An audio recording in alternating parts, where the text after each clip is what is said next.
cy'uburemba abantu bafite ama infection cyane nk'abadamu ama infection akunda kubataka ushaka kuba uri umudamu ukaba ufite nk'ikibazo cy'ububobere bukeya mu myanya y'ibanga ushaka kuba uri umudamu ukaba ugira gutya ukabona ibintu by'umwanda bimeze nk'uruzi nk'ururenda biza mu myanya y'imyibarukiro ushaka kuba uri umudamu ubonana n'umugabo aho mwabonaniye hagasigara impumuro mbi ushobora kuba uri umudamu ntabyo bita santima ugira igitsina gabo.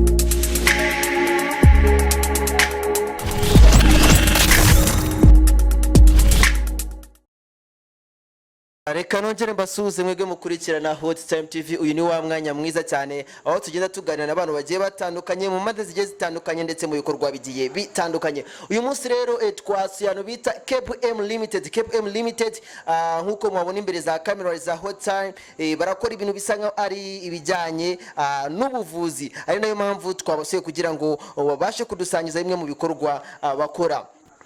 Tukigera rero twasanze ahari ndabona menya ari umurwayi bari kumwe, undi akaba ari umuganga uri kumwitaho. Reka ze nageremereza ikaze abo tuhasanze.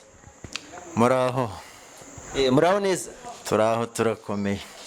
Twakunze gutembera kenshi cyane mu mujyi wa Gisenyi tugenda twumva ibikorwa byanyu, bityo dufata umwanzuro wo gusura KBM Limited kugira ngo mutuganirize bimwe mu bikorwa byanyu uko mukora ndetse n'intumbero yanyu mu bijyanye n'ubuvuzi bwanyu. Watangira wibwira muri make abakurikiranye iki kiganiro? Nitwa Dushimimana François Xavier, akaba ari ngiye gukora mwari no vuriro. Ninge wakira abarwayi abafite ibibazo by'ubuzima nyine batugana, ninge ushinzwe kubakira no kumenya ikibakwiye. Yes, ni ukwiye kwakira abarwayi no kumenya ikibakwiriye. KBM Limited, KBM Limited, turi muri kumwe n'undi muntu ku ruhande rwawe, sinzi niba yaba wenda ari umurwayi dusanze muri kwitaho. Yes, nkuko ubibona ni umurwayi yarahageze muri aya masaha tugiye kumwakira. Munara twihanganira twabatunguye. Tugiye kumwakira rwose. Ngira ngo murabibona nyine ko ibintu imbere yacu ibyuma biba bihari dukoresha mu kazi. Rero nyigera umuntu atunguye cyane, ndabona amamashini agiye atandukanye. Wenda ngewe sinigeze niga ibintu bijyanye na medicine cyangwa se bijyanye no kuvura, ariko ibyo byose ni ibyuma bishobora kuba bibafasha mu kazi kanyu ka buri munsi. Muraza kugenda mutuganiriza mutubwira uko bikora ndetse n'uburyo bibasha gufasha mu umurwayi wabashije kubagana. Wenda tugira ngo ducunguze uburyo mwete twirukanka, watangira utubwira ibi bintu tubona. Ndabona imiti myinshi cyane igiye itandukanye, ndabona amamashini. Ibi bintu biragufasha iki ko umurwayi tubona iruhande rwawe? Okay, murakoze. Ibi bintu icyo bidufasha, izi ni mashine zidufasha kubungabunga ubuzima bw'umuntu, tukamenya ngo mu mubiri we akeneye iki. Zidufasha kumenya uko umubiri w'umuntu uhagaze, duhereye kurwara tugapima tukagera ku musatsi, aho dushobora gusesengura ibice by'umubiri twifashishije izi mashini ubona imbere yacu. Uyu ni umurwayi, mu kandi kanya tugiye kwereka uburyo iyo operation tuyikora yo kumenya uko ubuzima bw'umuntu buhagaze twifashishije izi mashini ebyiri. Yes, ati tugiye kumenya uko ibi bintu byanyu bikora mwifashishije izi mashini zanyu. Nje n'ubwa mbere mbonye izi mashini zanyu kandi ndabona ni mashini zitangaje cyane. Wenda waza kutubwira, cameraman aradufasha ajya twereka neza izi mashini uko ndabona. Ndabona ama mashini ari mu bintu bimeze nk'ama briefcase. Nago tuzi twego uburyo yakora, ariko niyo mpamvu twabaganye kugira ngo mudusobanurire ukuntu ibintu byanyu bikora, ndetse kugira ngo na wa wundi wese uhora wumva KBM Limited ibyikora azabashe gusobanukirwa ibintu byanyu. Watangira utubwira noneho nk'iyi mashini ndi kureba, ndabona igihe icomekeranyijeho utuntu. Watubwira iyi mashini ikintu ishobora kuza gufasha, cyangwa se wenda nimba mwakomeza gahunda mwarimo n'uwo murwayi tukihera ijisho natwe tukareba. Okay, murakoze. Nkuko mubibona hari computer isanzwe, iyo ikora akazi kose mu kandi gasanzwe murabizi. Hakaba n'indi mashini ku ruhande bita quantum resonance magnetic analyzer. idufasha kudetekitinga ibice by'umubiri w'umuntu tukabasha kumenya arabura iki tukimwongerere mu mubiri, tubasha kumenya ese intungamubiri ze zihagaze gute, amavitamine ahagaze gute mu mubiri, tukareba uburyo isukari mu mubiri yaba ihagaze, tukareba nimba afite amazi ahagije mu mubiri, tukareba n'ahandi hose ku bijyanye n'ibinuri, tukapima tukamusobanurira nk'uko tugiye kubikora kuri uyu murwayi. Wenda rero twihuse uburyo tubigenza, iyi mashini iba ifite akuma, iyi mashini iba ifite akuma muri kubona ahangaha.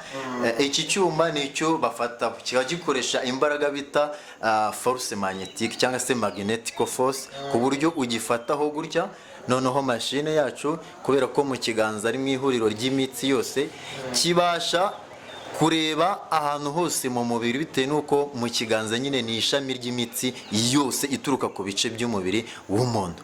Iki cyuma ushobora kugishyira mu kiganza n'ahandi mu mahuriro y'imitsi.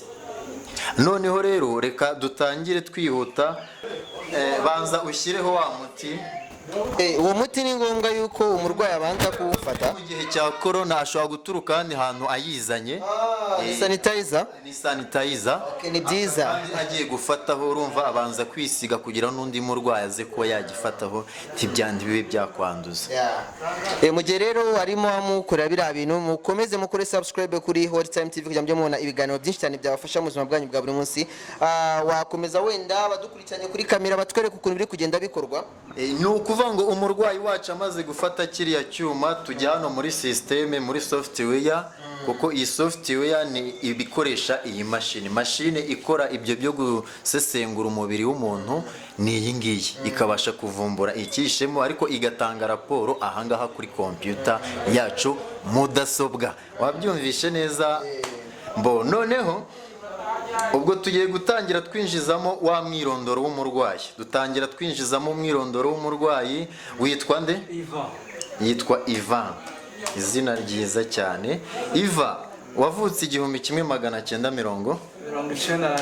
1991. Iva, upima uburebure bungana gute? Metero 1.75. Ongera umbwire umwaka. Ni 1991. 1991. Uburebure 1.75. Siko mbwiye? Hanyuma Iva, mbwira ibiro ujye ubona ku munzani usanzwe. Ni ibiro 62. Iva, ukoresha telefone, uyitubwire tuyandike. 078 3 8 iminani ni 3. Yego. 37. Iva, utuye hehe, muhe mudugudu cyangwa quartier? Muri Gisenyi. Mu mujyi wa Gisenyi. Mu mujyi wa Gisenyi. Ubwo uyu ni wo mwirondoro rero tuba dukeneye ku murwayi, turabisevinga. Twamara kubisevinga tukajya ahandi handitse testing. Iyo tumaze kuzuzamo umwirondoro tujya ahandi testing, tugatangira gutestinga, tugakanda kuri start. Nuva ya software yacu igatangira. Urasabwa kumara umunota umwe witonze, utavuga, utanyeganyega. Ubwo no kuvuga iri guscanning umubiri we. Murabyumva uburyo itangiye gusona iba yatangiye kugenda iskana, babyerekane uburyo bihera ku mutwe bikamanuka bikagera ku maguru, igenda ikora detecting. Nuko iri ku detecting cyangwa se scanning umubiri we ireba. Hano biba biri gucana kwa kira cyuma afasheho mu kaboko, hari naho wa munota nababwiye amasegonda biba biri kugendana neza cyane hariya. Noneho hano kuri tablo ya computer nayo biba biragaragara uburyo bya bice by'umubiri imashini biri kugenda nyine ibinyuramo, ibisesengura igice ku kindi, aho biba biri kugenda bihindukamo hano imbere bikagaragara. Ubwo no kuvuga ngo uwo munota nuramuka urangiye, muramubashije kuba mwabona wenda uburyo umubiri we uhagaze wose. Ni ukuvuga ngo uwo munota nurangira tureta ko dukanda ahantu handitse turabisevinga nyine bigume mu mashini yacu ku buryo n'ikindi gihe yazagaruka akabidusaba tukabibona, hanyuma tuze kugenda noneho tureba buri rugingo rw'umubiri ku rundi, aho tugenda tureba icyihishemo. Iyi mashini yacu rero ibasha gupima ibice 37 byose, igasesengura ikintu akantu ku kandi. Isesengura niba umuntu yarariye nabi, niba umuntu yararigize ibintu by'imyanda bidasanzwe, ubumara, za acide bimugera mu mubiri, ibintu by'amarozi bibira bashobora kuguha mu biryo by'imyanda, byose iyi mashini irabipima, igapima imyanya myibarukiro. Urumva ko birarangiye. Wenda ni naho nyuma yaho, nyuma yo kuturebera resulta iravaho, uraza gukomeza unatubwira zimwe mu ndwara ashaka kuba muvura zigiye zitandukanye. Ubwo uraza kwitkomerezaho unatubwira uburyo bigiye bimeze. Yego, ndabona mu mashini icyuma urakirekura, iyo birangiye arakirekura, akazi ko kugifata kaba karangiye. Hanyuma rero reka turindire gatoya hano mu mashini bifunguke. Bifunguka urabona biba biri kwiprocesinga, tukarindira ko bifunguka. Iyo bimaze rero gufunguka nibwo dutangira tukamusobanurira umurwayi wacu, tugahera ku bijyanye n'intungamubiri tugenda tureba hose. Reka mu kanya gatoya turindire ko bifunguka ubundi tumurebere. Byafungutse. Nkuko mubibona rero hano hasohotse icyo bita raporo twari dukeneye y'umubiri we. Hari icyo bita cardiovascular and cerebrovascular, ni ibijyanye n'imikorere y'imitsi, yaba imitsi y'umutima n'imitsi y'ubwonko. Tukagira ibyo bita gastrointestinal function, imikorere y'igifu. Tukagira icyo bita large intestinal, ni amara manini, imikorere y'amara manini. Liver function, imikorere y'umwijima. Gallbladder, gasabo k'indurwe. Pancreas, urwagashya. Kidney, impyiko. Lungs, ibihaha. Brain, bones, ni byinshi, ni ibice byinshi, na blood sugar. Reka rero duse nk'abareba gatoya ku kintu cy'amavitamine, turi kuntu uyu musore wacu ahagaze. Nk'uko icyo bita vitamin analysis report card kibigaragaje, dusanze uyu murwayi mu mavitamine 10 umubiri we ugomba kuba ufite. Mu by'ukuri hagaragaye ko uretse vitamine irimo umutuku imwe, vitamine C niyo yonyine asabwa kongera. Iyi C nyigarutseho, ubundi irinda nko kuva amaraso mu menyo. Urabizi hari abantu kuza nko kuborosa bakava amaraso mu menyo, mu by'ukuri siko bimeze. Ntujya iyo uri nko koza amenyo yawe ntujya ukunda rwose. Iyi vitamine iboneka mu nanasi, mu maronji. Ujya ukunda kurya amaronji, sibyo? Kabisa. Hari indi vitamine afiteho akabazo, ni vitamine A, irinda irwanya ubuhumyi bw'amaso n'izindi ndwara zifatira mu maso. Iyi vitamine kugira ayibone urajya ugerageza gukoresha nk'igira itetse, kugerageza kurya ibintu byiganjemo amakaroti cyane, n'imboga ziriya za rwatsi nk'amadodo, sibyo? Mu by'ukuri ku mavitamine 10 nayo ngaya abiri dusanze afiteho ikibazo. Izindi zo rwose arazifite, ni normal nk'uko hano bigaragara. Urabona mashini yagiye imwandiko ko ari normal. Reka ture ku gice kindi gikurikira kijyanye n'ibyo bita imyunyungugu yo mu mubiri. Trace element analysis report card, ni ibijyanye n'imyunyungugu. Ese uyu murwayi ahagaze ute mu bijyanye n'imyunyungugu yindi mujya mwumva yo mu magufwa? Ubundi imyunyungugu igira akamaro kenshi. Hari ishinzwe gutuma wituma neza, hari yongera amaraso, hari n'ikomeza mu magufwa. Wabyumvishe? Reka mu myunyungugu 20 dusanga mu mubiri w'umuntu, we nyirizina ahantu atari normal. Begeze kamera hino barebe. Nuvuga ngo imyunyungugu igeze kuri 7 niyo mu myunyungugu 20 dupima mu mubiri w'umuntu, dusanze imyunyungugu ikabakaba 7 na abnormal. Arayikennye mu mubiri we. Ntiyakennye mu mubiri we. Ukeneye ko twayimwongerera. Ubwo no kuvuga hano mufite uburyo cya kintu umuntu musanze abuze, amufite icyo ushaka kukimwongerera, nimba ari imyunyungugu, nimba ari amavitamine nkuko mwagiye mubibona, amavitamine agenda abura, hari icyo mugomba kumufasha hagati aho. Ngira ngo hano n'imbere yanjye urahabona taburo ifite iteretse y'imiti. Nyirizina nka muganga nkimara gusanga uyu muntu abura imyunyungugu ikabaka 7 yose, mbona ari ikibazo. Niba abura niba abura iro ni umunyungugu ubura, ukagira ikibazo cya anemia, amaraso makeya mu mubiri urumva iro rwose ugomba kuzajya ushaka ukuntu ukoresha nk'ibintu birimo za beterave bira byose nyine byongera amaraso cyane ukarya n'ibinyomoro cyane byinshi wenda muganga tubandanya kugira twirukanke watubabarira ukadufasha ukatubwira ku bijyanye n'indwara muvura ndetse n'imiti yanyu. Indwara rero tuvura indwara zitari z'ibyorezo. Indwara zose zitandura zitari z'ibyorezo nizo twitaho, nizo tubungabunga, cyane cyane nk'indwara y'amaso, imitsi, igifu, umwijima, urwagashya, amara mato n'amara manini, indwara zifatira mu magufa, indwara z'uruhu. Indwara z'uruhu urabizi abantu bafite ikibazo cy'uruhu cyane, indwara n'amenyo, ubugendakanwa, indwara zo mu kudahumeka neza, indwara zo mu myanya myibarukiro. Aha, icyo kintu gikomoje ni na zimwe mu ndwara zikunze kuzaza abantu, kandi rimwe na rimwe ugasanga ntibakunze kuzivuza, bakabifata nk'ibintu bisanzwe, kandi ushobora gusanga ari bishobora kugira ingaruka ku buzima bwabo bwa buri munsi. Icyo kintu wenda wagira ukuntu gisobanurira abantu benshi, kuko ni ikintu abantu benshi bagira nk'isoni zo kuba bajya kwa muganga, babashe kuba bavuga wenda ukuntu bumva bamerewe, cyangwa se bagatinya gutanga information zabo z'ukuntu umubiri wabo uhagaze kuri icyo kintu, kandi nyamara mwebwe mufite uburyo mushobora kumufasha bwizewe.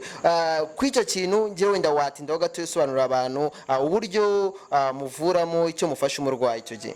Ku kijyanye n'imyanya myibarukiro, urumva twebwe turagupima, waba uri umudamu, uri umugabo, uri umukobwa, uri umusore, turagupima tukareba, sibyo?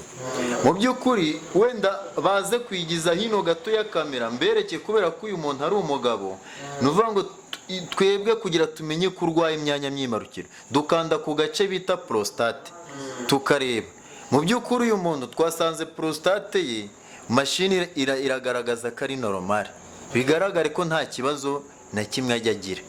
Prostatic analysis report card dusanze ibice byose ibyo dupima, ibyo bita prostatic hyperplasia ni normal, prostatic calcification ni normal, prostatic syndrome ni normal. Aha rero nge nka muganga nta nama nyinshi nirirwa njya nabo. Nk'indwara zandurira mu myanya myibarukiro mubasha kuvura niziteye gute? Tuvura indwara z'uburemba, nk'abantu bafite ikibazo cy'uburemba, abantu bafite ama infection cyane nk'abadamu, ama infection akunda kubataka. Ushaka kuba uri umudamu ukaba ufite nk'ikibazo cy'ububere bukeya mu myanya wibanga, ushaka kuba uri umudamu ukaba ugira gutya, ukabona ibintu by'umwanda bimeze nk'uruzi, nk'ururenda biza mu myanya myibarukiro. Ushaka uri umudamu ubonana n'umugabo aho mwabonaniye hagasigara impumuro mbi. Ushobora kuba uri umudamu ntabyo bita santima ugira igitsina gabo cyangwa se y'umugabo wawe. Ushobora kuba uri umudamu ubabara mu kiziba cy'inda. Ushobora kuba uri umudamu ubonana ukababara, usoba ukumva ibintu by'uburyaryate mu gitsina, turagufasha. None kuri iyo ngingo ushobora no kuba uri umugabo ugerageza nko mu kubaka urwo, mu gutera akabariro, wagira nko ku minota 3 ngo urarangije. Icyo gihe icyo ni ikibazo kibangamiye abagabo benshi muri rusange. Ubwo twizere ko hano mufite igisubizo. Ni ukuvuga ngo hano tubafite igisubizo kuri abo bagabo. Dufite hano nko ku bantu b'ibiremba, hari umuti hano tugira bita Dynatonic. Ni umuti duha nk'abantu bafite ibibazo by'uburemba n'izindi ndwara zifatira mu myanya yabo ndangagitsina. Tukagira n'undi muti bita Tonkati R. Hari umeze nka kofi, umeze nk'agapudre. Uwo muti uwo ni mu mazi ashyushye, utuzi duke cyane, umurwayi agakorogamo akanywa. Icyo gihe kuri wa muntu ufite impyiko zanduye utabasha gutera akabariro neza, urumva arawunywa ukamusanasana. Naho uyu wa Dynatonic uretse no kuvura ibyo ngibyo, wongereho ngo amaso atareba neza, umugongo, urwagashya, ni byinshi cyane, ni byinshi. Uyu nguyu uvura indwara zigeze nko muri 35 mu mubiri. Hanyuma ubwo noneho ku badamu, ku icyo ngicyo twari turiho cy'imyanya myibarukiro yabo wenda ifite ibibazo, abumva bose ko bajya bagira ibibazo by'ama infection aryana cyane, bazaze hano tubafitiye umuti mwiza cyane bita feminine wash. urumvamo akajambo femine wagenewe abadamu cyane, uretse ko n'umugabo ashobora kuwuhabwa mu gihe igitsina cye cyagaragaye ko kiriho ibiheri byinshi, mbese uruhu rw'inyuma rutameze neza yawusigaho. ariko nk'abamama, abakobwa bagira ama infection mu myanya yabo y'ibanga, ibintu by'ururenda, uburyaryate, ibyo bita trichomonas vaginale, iriya nzoka kabisa urabizi igira ibimenyetso bibi cyane bijegeza umuntu, tubafitiye umuti bawubereka ahangaha ukuntu bukoze, bawita feminine wash. ni ukuvuga ngo uyu muti usukura imyanya myibarukiro ku gitsina gore, ukanavuramo indwara zinyuranye by'umwihariko. Yes, ndumva rero umuvura indwara nyinshi cyane, kandi burya ubuzima nicyo kintu cya mbere, nta buzima nta mibereho burya umuntu aba afite mu isi. Rero tugira ngo tunagane ku musozo, wafasha abantu bari gukurikirana iki kiganiro kuba bamenye ute se bya bintu, cya kibazo nisanzemo, ba bantu nabakura hehe, nababona ute nshaka kubagana kugira ngo mbashe kujya kwivuza? Bo nibyo, ariko mu gihe wenda ntaragera kubarangira, hari iyindi miti tugiye dufite nayo nayinyuramo vuba. ni ukuvuga ngo hano tuhafite ibinini byitwa Dyna RH. ibi binini tubihereza abantu bose bafite indwara zo mu magufwa. ni ukuvuga ngo ibi binini iri cupa ryose turarikwandikira. iyo dusanzwe ufite ibibazo bya rubagimpande, kuribwa mu ngingo, kudakomera neza, kujegajega, ufite indwara zo mu magufwa, ibi binini akanini kamwe konyine ni nk'uko twaguha inusu y'imisokororo iyi tubona y'ikimasa. ni ibinini bikoze mu misokororo cyane, bikaba bifasha ku ndwara z'amagufwa. turabiguha uri umurwayi rubagimpande, kuribwa no kujegajega bikarangira. dufite ahangaha ibindi binini byitwa dufite hano ibindi binini bita yigarike. ibi binini bikoze 100% mu kimera bita tungurusumu, bikaba bikorwa n'uruganda rwo muri Malaysia. Nuvuga ngo ibi binini bya yigarike ikintu bidufasha, ibi binini uramutse ufite ya mibe yigize kabutindi, akara ahangaha kajya. Nuvuga ngo ibi binini ukimara kubikoza mu mubiri wawe, sibyo, ya mibe biragenda bikajya ku cyo bita ankiste, igikonoshwa, bikakimenagura. wabyumvisha? ubundi amibe nuvuga ngo ni inzoka igoranye kuyivura, kubera ko iri ankista irihisha mu gikono, ariko ibinini bibasha kujya kuri cya ankiste bikakimenagura. noneho kimaze kumenagurika, ya mibe mu mubiri, imiti yica intege. urumva nuko amibe ubu turi kujya tuyivura abantu kandi ikoroha, hehe no gufuruta, hehe no kwishimagura. dufite undi muti mwiza cyane ntabura kutavugaho, hari umutano bita Chlorophylle. uyu muti nawo ukorwa n'uruganda rwo muri Malaysia. uyu muti ni umuti mwiza ku bantu bafite umuvuduko w'amaraso, umwijima, indwara z'umutima, indwara y'isukari nyinshi mu mubiri, za diabete, izo ngizo. urumva uyu ni umuti unywa, urumva, mu gitondo gusa, uvura indwara zigera hafi muri 25 mu mubiri, kandi iziri ku isonga, urumva, izi ndwara z'imitima, amasukari na diabete. nuvuga ngo uyu ni umuti mwiza, ndawukundishije wowe uri kutureba kuri Hot TV. uzaze ahangaha tugusuzume, tukwandikire, urebe ko ibibazo byo n'umuvuduko, n'abantu bafite umuvuduko uyu muti twemere kuba twawubahereza, kuko nuvuga ngo ukimara kuwukoresha ujya mu mitsi ukagukosora 100%. urumva, noneho ugatangira no kwihagarika ibintu byanduye, byerekana ko koko wa muti watangiye gukora, sibyo? dufite undi muti duha nk'abantu babyibushye cyane bita slimming. ushaka kuba warariye ufite ibintu by'ibicece, ibinuri, ubyibushye nabo ukuntu ushaka kugira agataye keza.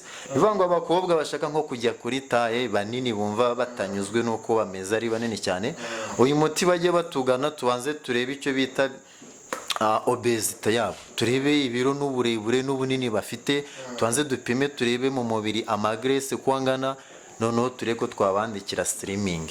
aragenda akananuka, akagira agataye française, ko twita agataye française, ariko ngenzi ko taye iragabanuka. hanyuma tugiye dufite n'indi miti myinshi itandukanye, ngira ngo babibonye. twebwe uwatugana rero dusoza, uwatugana yadusanga ahangaha nyine mu mujyi wa Gisenyi aho dukorera, yaba hano mu Makoro tuhafite ivuriro, yaba hariya hakurya tuhagira ivuriro hafi y'umusigiti, i Musanze tuhafite ivuriro, ariko icyicaro gikuru cyacu burya ni mu mujyi wa Kigali. Hanyuma njyewe nka muganga uwankenera yampamagara kuri nimero yanjye ya telefone 0785256667 cyangwa akoresha Tigo cyangwa Airtel akampamagara kuri 0722417356 nakwitaba, ubundi dutanga rendez-vous n'abantu badukurikiye kuri Hot TV badukeneye ko dushobora kubashyira zino serivisi mu duce tw'iwabo, baduhamagara kuri iyo nimero. Ni ukuvuga ngo n'umurwayi ashobora kurya akaguhamagara ukaba wamusanga iwe? Njyewe ni ukuvuga ngo ndafite abantu benshi ndi bwakire hano ku munsi, ashobora kumpamagara namusanga iwe, yateguye we n'umuryango ko bisuzumisha, cyangwa we ku giti cye nabibakorera bampamagaye kuri iriya nimero yanjye. Yes, nkenga uko rero murumva ko mugomba guhamagara iyo nimero babahaye kugira ngo nyaboneka musigasire amagara yanyu. Aho twabasanze wenda uburyo yabarangiye mushaka kuba utabisobanukiwe neza kandi nyamara hano muri Gisenyi, ni hano mu mujyi wa Gisenyi, ahagana aho bita ruguru mu Makoro, hafi ku muhanda w'amabuye, urenze aho bita kwa Papa Jafari. Urenze kwa Papa Jafari uzabona ari icyapa cyiza cyane cyanditseho KBM Limited. Ivuriro ryabo ryitwa KBM Limited, aho uzabagane bagufitiye ubuvuzi rwose kandi bwiza ndetse bunizewe, bwizewe 100%. Nongere nkubwire ngo burizewe 100%. Mwenga uko rero reka tubashimire, kandi n'ubutaha reka twizere ko ni tubashaka tuzababona. Okay, igiciro rero cyo kwisuzumisha dusoza nicyo ntari navuzeho. Ikimiti twirinda kugitangaza kubera ko buri murwayi tumenya fagitire y'imiti tumwandikira yamaze kwipimisha, ariko nko ku biciro bijyanye no kwisuzumisha, wenda uwaba yumva ahise akunze serivisi zacu, ubundi dusuzumira amafaranga 2,000, ariko udutumiye ari nk'umuryango wawe ushaka ko tusuzuma, dushobora kubagabanyiriza mu kwisuzumisha ku 1,000, ariko ubusanzwe twebwe kudusanga aho dukorera uhamagaye kwira nimero ni 2,000. 2,000 byonyine umuntu akabasha kumenya uko umubiri we uhagaze, ndetse byaba ngombwa agahabwa ubuvuzi bwizewe. Yes, ngenga uko rero murakoze, Imana ibaho umugisha kandi mukomeze mugire akazi keza. Namwe mwakoze kudusura, n'umurwayi yakoze. Umurwayi nawe yakoze kutwihanganira, wakoze cyane nawe. Merci beaucoup. Imana ikomeze ibamira umugisha, mbibutsa ko ari Hot Time TV, mukomeze mukore subscribe nyaboneka kugira ngo ibintu bigumye kurushaho kugenda neza.